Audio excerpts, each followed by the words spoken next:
అందరికీ నమస్కారం అండి. ఈరోజు మనం పెనుమాక నాగేశ్వరరావు గారు రచించిన ఆమె తీర్పు అనే ఓ చక్కటి కథను విందాం. ఇక కథలోకి వెళ్దాం. ఇంకాస్త అన్నం కలుపుకోండి, పచ్చడి బాగుందన్నారుగా, ఆప్యాయంగా అన్నది అన్నపూర్ణ. వద్దొద్దు, బాగుంది అంటే ఇంకాస్త కావాలని కాదు. హలో, చెప్పరా. నిన్ను కాదులే, మధ్యలో మా ఆవిడ అన్నం ఎక్కువ తినమంటుంటేను. నిజమే, కాని పొట్ట పట్టాలి కదరా.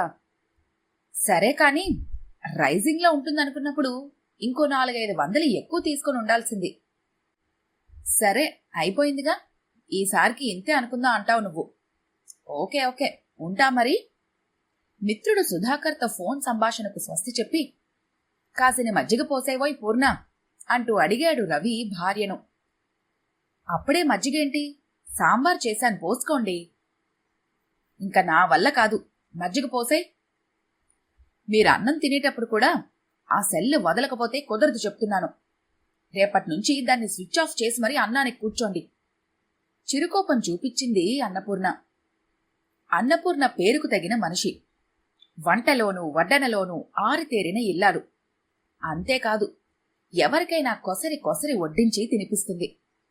కొత్త కొత్త రుచులతో శ్రద్ధగా ఆసక్తిగా అనుపాకాన్ని తయారు చేస్తుంది. తినేవారు పదార్థాలు రుచి పాకాల గురించి మెచ్చుకుంటే మురిసిపోయే అల్ప సంతోషి.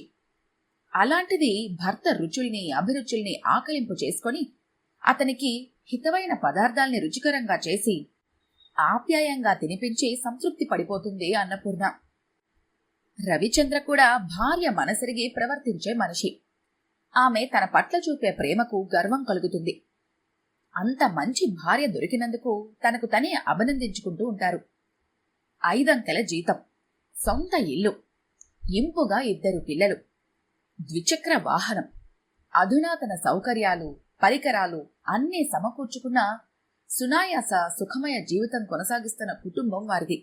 అయితే ఇటీవల కాలంలో పెచ్చరిల్లిపోతున్న డబ్బు పిచ్చి, డబ్బులు పోగేసుకునే పోరాటం ఆరాటం రవిచంద్రను కూడా పట్టుకుంది. అన్నం కాదు, నిద్ర లేదు, ఆకలి కాదు, విశ్రాంతి లేదు.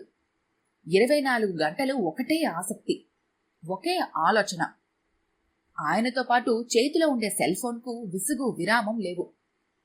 ఫోన్కైనా రీఛార్జ్ సమయంలో కాస్తంత ఆటవిడుపు దొరుకుతుంది గాని అతగాడికి ఆ మాత్రపు వెసులుబాటు కూడా లేదు. ఇంట్లో ఉన్నా ఆఫీస్లో ఉన్నా అర్ధరాత్రైనా పట్టపగలైనా ఎప్పుడూ ఒకటే ధ్యాస.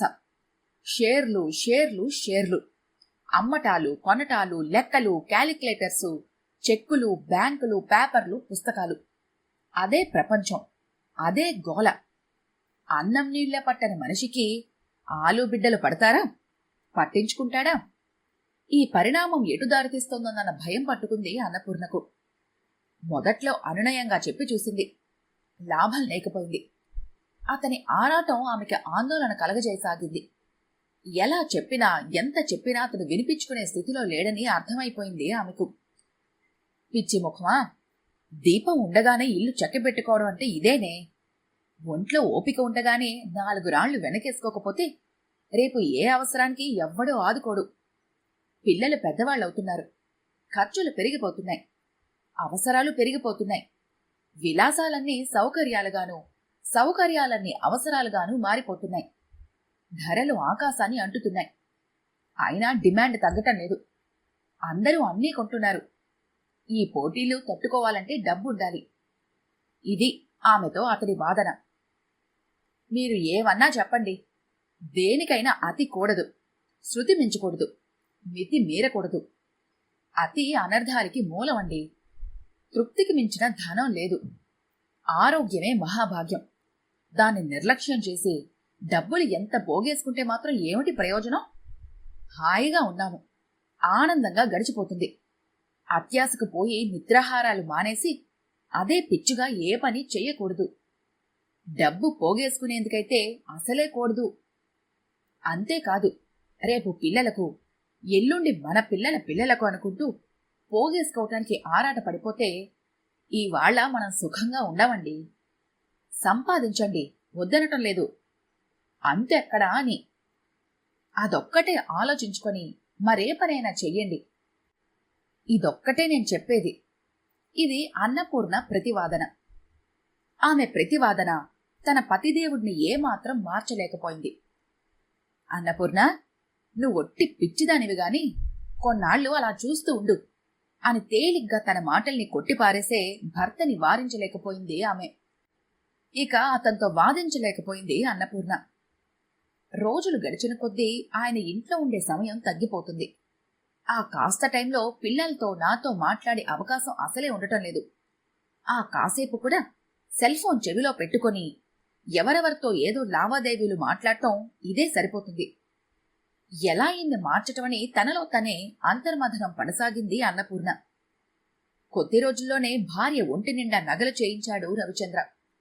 కొత్త ఫర్నిచరు, కొత్త ఫ్రిడ్జు, కొత్త టీవీ అన్నీ కొన్నారు. అవేవి ఆమెకి ఆనందాన్ని ఇవ్వలేకపోయాయి.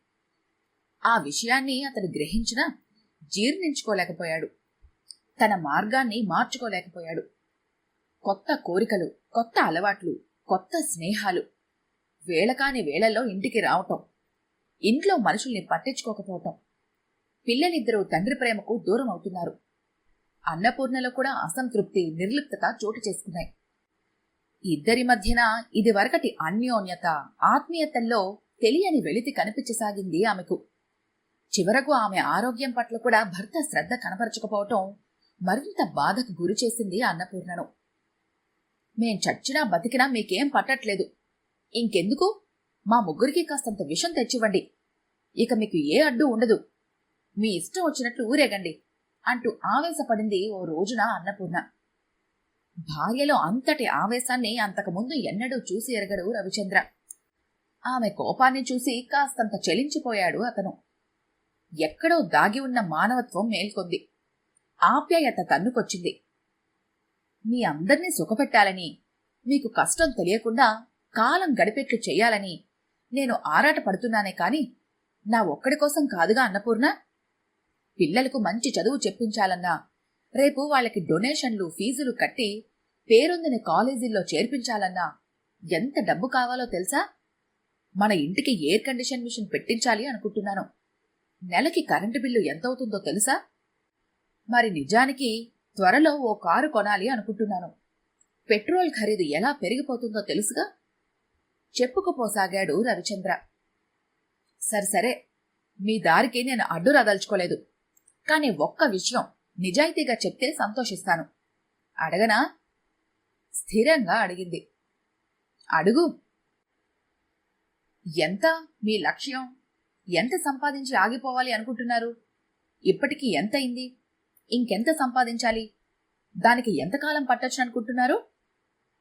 పెద్దగా నవ్వాడు రవిచంద్ర. భార్య ముఖం సీరియస్గా ఉండటం గమనించి నవ్వుకి స్వస్తి చెప్పాడు.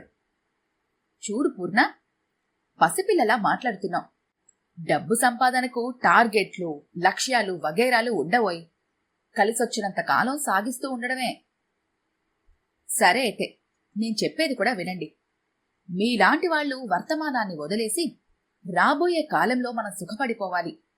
మిగిలిన అందరూ కరువు కాటకాలతో మాడి చస్తున్నా మనకా దురవస్థ పట్టకుండా రాజభోగాల్ని అనుభవించుకోవాలన్న కోరికతో డబ్బు పోగేసుకునే పిచ్చిలో పడి ఇప్పుడు సుఖపడ్డం చేతకాక అప్పటికి సుఖపడే వయసుడిగి రెండిటికి చెడ్డ చేవడిలా అయిపోతున్నారు.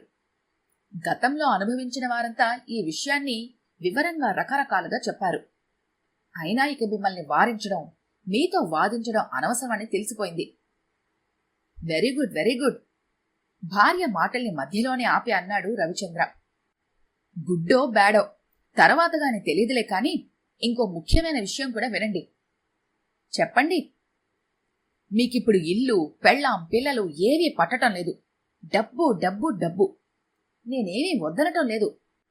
మీరు డబ్బు పోగేసే వ్యసనంలో పడి మిగిలిన వాటన్నింటినీ విస్మరిస్తున్నారు. వాటిపైకి మీ మనసు వెళ్లటం లేదు. సిగ్గు విడిచి చెప్పాలంటే నా పైకి కూడా మీ మనసు మల్లనంత మైకంలో మునిగిపోయారు. నాకు మీరు నా పట్ల, పిల్లల పట్ల శ్రద్ధ చూపుతున్నారనే తృప్తి కావాలి. దానిలోని ఆనందం కావాలి. నాతో కబుర్లు చెప్తూ కష్టసుఖాల్ని స్వేచ్ఛగా మాట్లాడుకోవటంలోని మాధుర్యం కావాలి. మీరు తృప్తిగా భోజనం చేయటం చూసి నేను తృప్తి పడాలి. వీటన్నింటితో పాటు నా శరీరానికి కూడా మీరు ఇదివరలో అందించిన అనుభూతులు కావాలి. కాని మీరు వీటన్నింటిపైన దృష్టి పెట్టలేని ఓ వ్యాపకంలో, వ్యసనంలో మునిగి తేలుతున్నారు. అందుకే వీటన్నింటిపైకి మనసు మళ్ళీ అసంతృప్తికి లోను కాకుండా ఉండటానికి నేను ఆ వ్యాపకాన్ని వెతుక్కుంటాను. అది డబ్బు ఖర్చు పెట్టేది కావచ్చు, లేదా మీలా డబ్బు సంపాదించేది కావచ్చు. అలా నేను ఆ వ్యాపకం వెతుక్కుంటాను. నా దారికి మీరు అడ్డు రావద్దు. భార్య మాటలకు అవాక్కైన రవిచంద్ర అలా శూన్యంలోకి చూస్తూ ఉండిపోయాడు. అనతి కాలంలోనే తను వ్యాపకాన్ని వెతుక్కుంది అన్నపూర్ణ.